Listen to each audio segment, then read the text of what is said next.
सबसे भरोसेमंद news channel India news Rajasthan आपके साथ मैं हूं सौरभ त्रिपाठी। वक्त तो चला है हमारी खास पेशकश बोलेगा राजस्थान का।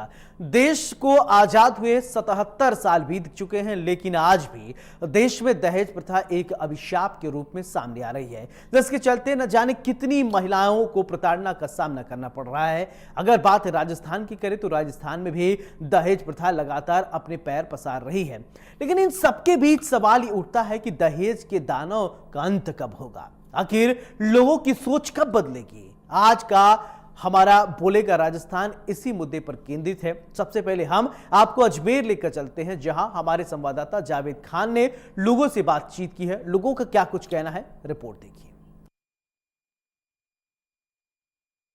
जिस तरह देखा जा रहा है कि देश भर के अंदर दहेज के जो दानव हैं आज भी बेखौफ घूमते दिखते हैं। दहेज का जो लगातार जो सिस्टम है पूरी तरीके से बहुत कम, जहाँ पे ग्राफ है वो बहुत कम है कि दहेज लेने और देने से पहले कोई बात नहीं होती, लेकिन फिर भी जो है बहुत सी जगहों पर दहेज की प्रक्रिया अभी भी बदस्तूर जारी है। कुछ महिलाएं और कुछ युवा मेरे साथ मौजूद हैं। इस पे अंकुश कैसे लगे, इस पर चर्चा कर लेते हैं। आप बताएं इसमें क्या क्या अंकुश लगना चाहिए। दहेज प्रथा बहुत बड़ा अभिशाप है हमारे देश के ऊपर, लेकिन कुछ अभी जागरूकता आई है कुछ समय में, और हमें भी जागरूक होना पड़ेगा, सरकार को भी जागरूक होना पड़ेगा, महिलाओं को भी जागरूक होना पड़ेगा। हमारी बेटी ही हमारा सब कुछ है। अगर हम बेटी दे देते हैं तो सब कुछ दे दिया समझो, और उसी पे सरकार को ध्यान देकर और आगे जो लोग आगे बच्ची को शादी करते हैं उनको भी ये ध्यान देना चाहिए, और ताकि इस दहेज प्रथा पर अंकुश लग सके। नहीं, जिस तरीके से दहेज के जो दानव हैं, जो दहेज के लोभी हैं, वो अपराध करने के बावजूद भी सरेआम घूमते रहते हैं। वो तो बहुत बड़ा नेगलिजेंस है अपने देश में। इस कानून को कुछ बदलाव भी करना चाहिए वैसे तो। बाकी दहेज के जो लोभी लोग हैं उनको तो सख्त से सख्त सजा मिलनी चाहिए। बिल्कुल सही बात है। दहेज लोभियों के खिलाफ आजकल देखा भी गया है कि कई महिलाएं जो हैं मंडप से उठ के दहेज के खिलाफ खड़ी हो जाती हैं और दहेज के खिलाफ बोलना आरंभ कर देती हैं। आपकी क्या राय है बेटा इस बारे में?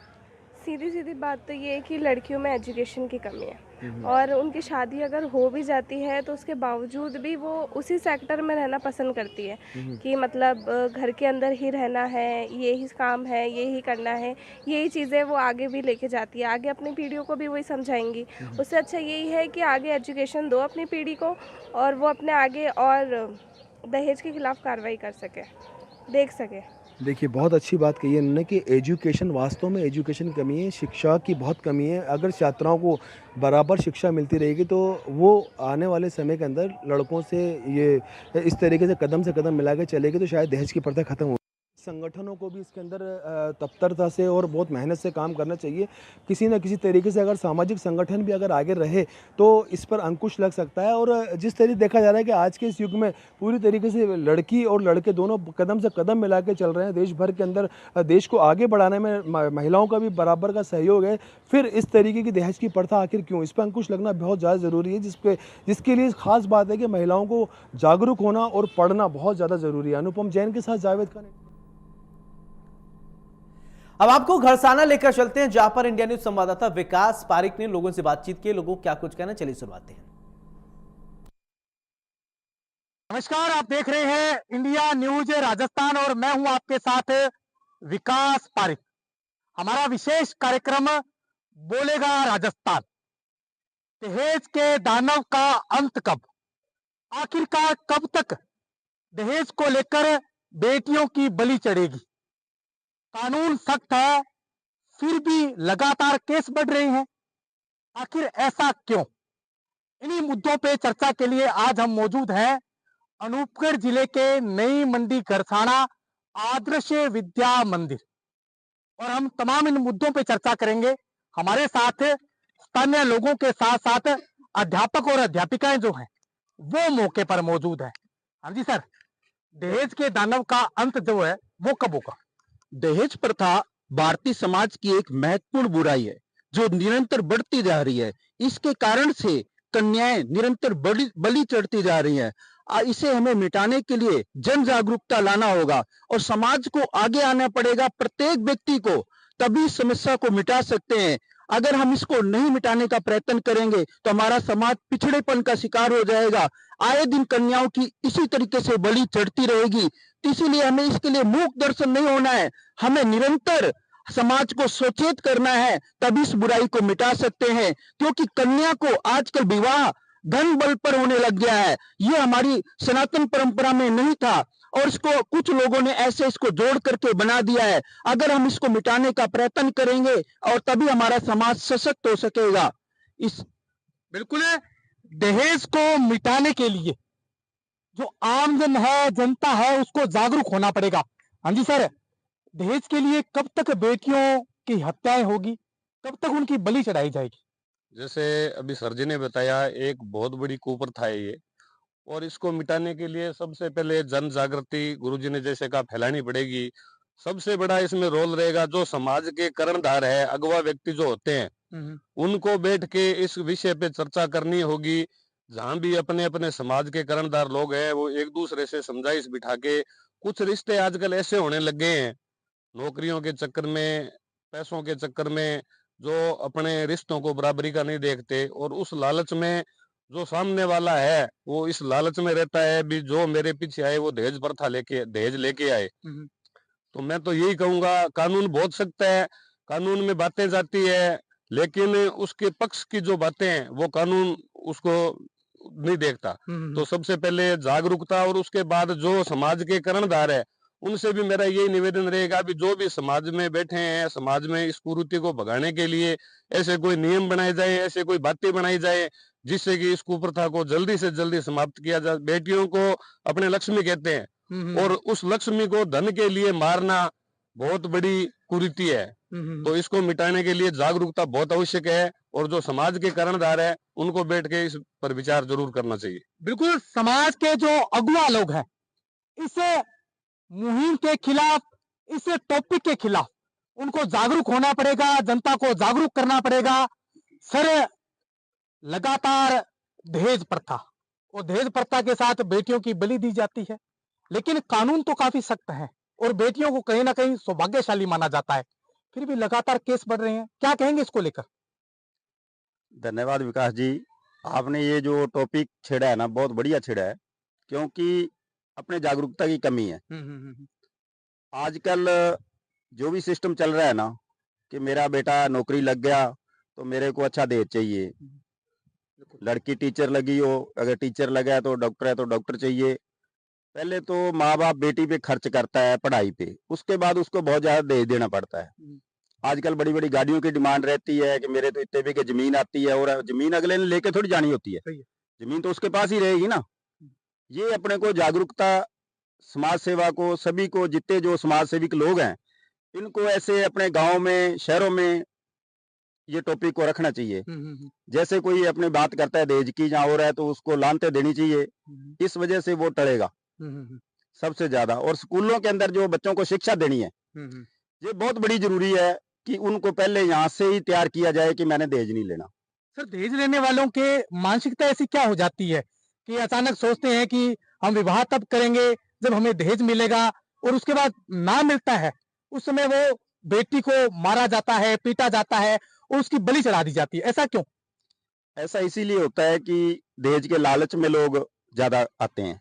गुरबाणी में एक श्लोक है कि तन भूमि का जे को करे गुमान, सो मूर्ख अंधा अज्ञान। तो उसको पढ़ा लिखा मत मानो, आप अज्ञान तो है ही, वो आंखों से दिखता नहीं, अंधा भी है वो, तो पैसे के लालच में ही है वो। इसलिए आजकल जो पैसे की जो ज्यादा प्रथा चली है ना, ये बहुत गलत है। आदमी को अपने रहन सहन और सारे कासे में उसको सादगी चाहिए। आजकल जो मॉडर्न चल पे ना नया, कि अपने देखते हैं आजकल, मैं ऐसे मैडम भी खड़ी हैं और अपने खुद पढ़े लिखे होते हैं लोग, बड़े बड़े आईएएस अफसर भी देखे मैंने, तो उनकी जो बेटियां आती हैं ना उनके साथ, 18-20 साल की बेटी है, उसके कपड़े बहुत कम पहने होते हैं और वो साथ में बड़ी शौक से बाजार में लेके जाते हैं। ऐसा नहीं होना चाहिए, अपने को यही कुरीति दूर करनी है। अगर अपने ऐसा करेंगे ना तो इससे दहेज में भी फर्क पड़ेगा और सभी कुछ होगा।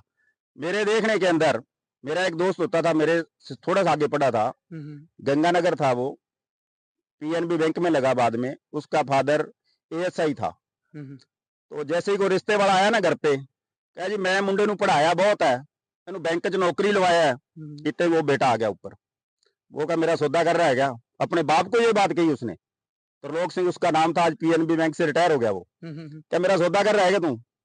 वो का मेरे घर से निकल जा, फिर ऐसे करेगा तो। लड़ पड़े दोनों बाप बेटा। वो बंदा किराए पे मकान पे रहा गंगानगर के अंदर। आज उसका फादर भी एक्सपायर हो गया। उसके बाद उसको कोई 10 साल बाद में उसने रिश्ता करवाया और ऐसा रिश्ता करवाया कि वो 2 ही आदमी जाके उसको शादी करके लाए और आज गंगानगर में रह रहा है, बच्चे उसके बाहर सेटल हो गए, अब वो ठीक है। परंतु उसने अपने बाप का ही विरोध कर दिया था।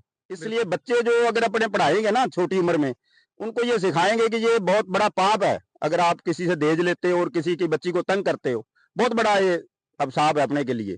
एक कैंसर की बीमारी है ये, इसका इलाज जरूरी है। इसलिए अपने को सभी समाज सेवी जितने भी लोग हैं, सभी को एक संगठन बना करके, जैसे पहले एक बार चला था कि दीवारों पे लिखा था कि मृत्यु भोज बंद किया जाता है, गांव में बंद किया था लोगों ने, थोड़ा सा चला था वो ट्रेंड, उसके बाद फिर चालू हो गया। इसलिए अपने को ये जागरूकता रखनी पड़ेगी और अपने को करना पड़ेगा। बिल्कुल, दहेज को बढ़ावा ना देने के लिए जागरूकता के साथ साथ शिक्षित होना अति आवश्यक है। हमारे साथ बालाजी एजुकेशन सेंटर के संचालक गोपाल जी हैं। गोपाल जी, आप एक शिक्षक हैं, क्या कहेंगे? दहेज प्रथा वो लगातार कुप्रथा बनती जा रही है। सबसे पहले तो बहुत बहुत धन्यवाद विकास जी कि आपने इस सबसे बड़ी मुहिम को लेकर आपने इस मुहिम को आगे कंटिन्यू चलाया है। तो आज जो दहेज प्रथा है वो दिन प्रतिदिन बढ़ती जा रही है। इसका मुख्य कारण यह है कि आज हम शिक्षित हैं पर हम शिक्षित नहीं हैं।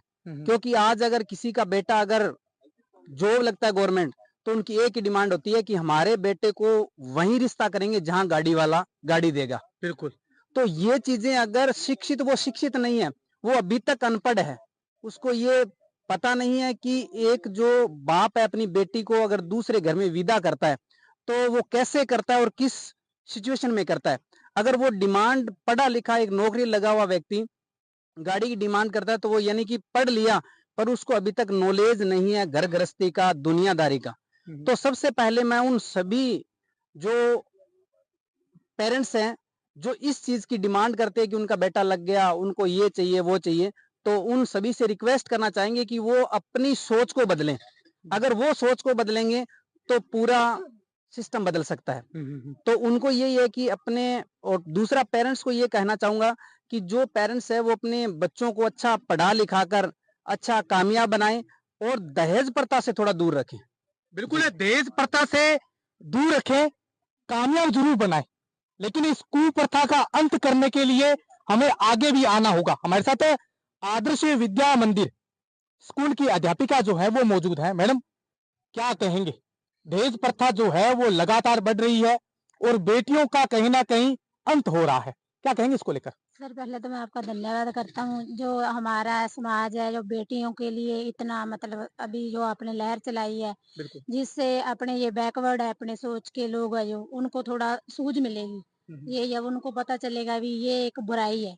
आधे से ज्यादा लोगों को तो ये नहीं पता भी दहेज प्रथा हमारे भारत देश के ऊपर एक कलंक है।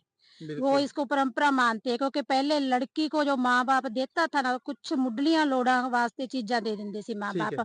बेटे का घर गरीब था, बेटी का घर गरीब था, जो चीजें नहीं होती थी माँ बाप अपनी बेटी की व्यवस्था करते थे मतलब दहेज के लिए। वही चीज आजकल बिगड़ के लालच में आके दहेज का रूप धार गई है। और इस दहेज ਨੂੰ ਜਦੋਂ ਮਾਂ ਬਾਪ ਬੱਚੀ ਨੂੰ ਪੜਾਉਂਦੇ ਆ ਲਿਖਾਉਂਦੇ ਆ ਔਰ ਬਹੁਤ ਖਰਚ ਕਰ ਦਿੰਦੇ ਆ, ਪਰੰਤੂ ਫਿਰ ਵੀ ਇਸ ਦੇ ਬਾਵਜੂਦ ਵੀ ਜਦੋਂ ਬੱਚੀ ਦਾ ਮਾਂ-ਬਾਪ ਵਿਆਹ ਕਰਦਾ ਨਾ, ਉਹਨੂੰ ਕਰਜ਼ ਲੈਣਾ ਪੈਂਦਾ ਔਰ ਉਹ ਕਰਜ਼ ਬਾਪ ਲੈਂਦਾ ਔਰ ਬੇਟੇ ਦੀ ਪੀੜ੍ਹੀ ਗੁਜ਼ਰ ਜਾਂਦੀ ਉਹ ਕਰਜ਼ ਉਤਾਰਦੇ ਨੂੰ। ਉਹ ਮਾਂ-ਬਾਪ ਦੀ ਜ਼ਿੰਦਗੀ ਖਰਾਬ ਹੋ ਗਈ ਬੱਚੀ ਨੂੰ ਪੜ੍ਹਾ ਲਿਖਾ ਕੇ।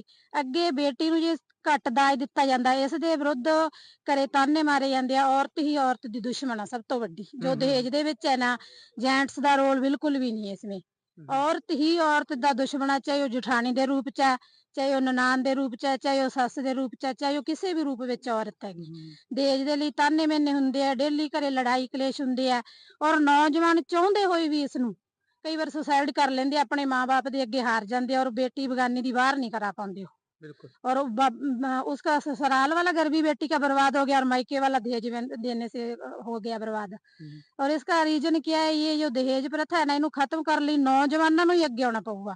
ਲੜਕੀਆਂ ਨੂੰ ਔਰ ਲੜਕਿਆਂ ਨੂੰ ਇੱਕ ਅਜਿਹੀ ਸਿੱਖਿਆ ਦੇਣੀ ਚਾਹੀਦੀ ਹੈ ਜਿਹਦੇ ਵਿੱਚ ਸਿਰਫ ਉਹ ਆਪਣਾ ਜਿਹੜਾ ਆਨੰਦ ਕਾਰਜ ਜਾਂ ਜਿਸ ਵੀ ਰੀਤੀ ਰਿਵਾਜ ਅਨੁਸਾਰ ਵਿਆਹ ਹੁੰਦਾ ਵੀ ਪਰਮਾਤਮਾ ਨੂੰ ਹਾਜ਼ਰ ਨਾਜ਼ਰ ਮੰਨ ਕੇ ਸਿਰਫ ਨਾਰੀ ਨਾਲ ਹੀ ਸ਼ਾਦੀ ਸੰਪੰਨ ਹੋਵੇ। ਔਰ ਜਿਹੜੀ ਸਾਡੀ ਨੌਜਵਾਨ युवा पीढ़ी है ना उसਨੂੰ ਇਹਦੇ ਵਿੱਚ ਠੋਸ ਕਦਮ ਉਠਾਉਣੇ ਪੈਣਗੇ। जैसे वो पहले भाई साहब ने कहा था ਜਿਹੜੀ ਐਜੂਕੇਸ਼ਨ ਆ ਐਜੂਕੇਸ਼ਨ ਦੇ ਵਿੱਚ ਸਬਜੈਕਟ ਦੇ ਤੌਰ ਤੇ ਅਲੱਗ ਤੌਰ ਤੇ ਬੱਚਿਆਂ ਨੂੰ ਇੱਕ 20 ਮਿੰਟ ਪੀਰੀਅਡ ਦੇ ਵਿੱਚ ਬੱਚੇ ਨੂੰ ਦਹੇਜ ਪ੍ਰਥਾ ਦੇ ਖਿਲਾਫ ਇਹਦੀਆਂ ਬੁਰਾਈਆਂ ਦੇ ਖਿਲਾਫ ਜਾਗਰੂਕ ਕੀਤਾ ਜਾਣਾ ਚਾਹੀਦਾ। ਬੱਚੇ ਨੂੰ ਵੀ ਇਹ ਚੀਜ਼ ਗਲਤ ਆ। ਆਪਾਂ ਸ਼ੁਰੂ ਤੋਂ ਮਾਂ-ਬਾਪ ਨੂੰ ਬੱਚੇ ਨੂੰ ਜੋ ਸੰਸਕਾਰ ਦਊਗਾ ਵੀ ਇਹ ਚੀਜ਼ ਗਲਤ ਆ तो बच्चा ਵੱਡਾ ਹੋ ਕੇ उस चीज ਨੂੰ 100% सही अपने आप ही इम्प्रूव कर लूगा। और कमी हमारे संस्कारों में है। हम बच्चे अपने बेटे बेटियों को पैदा तो कर लेते हैं लेकिन संस्कार नहीं दे पाते हम। बिल्कुल, बहुत शानदार बात कही है कि दहेज एक अभिशाप है।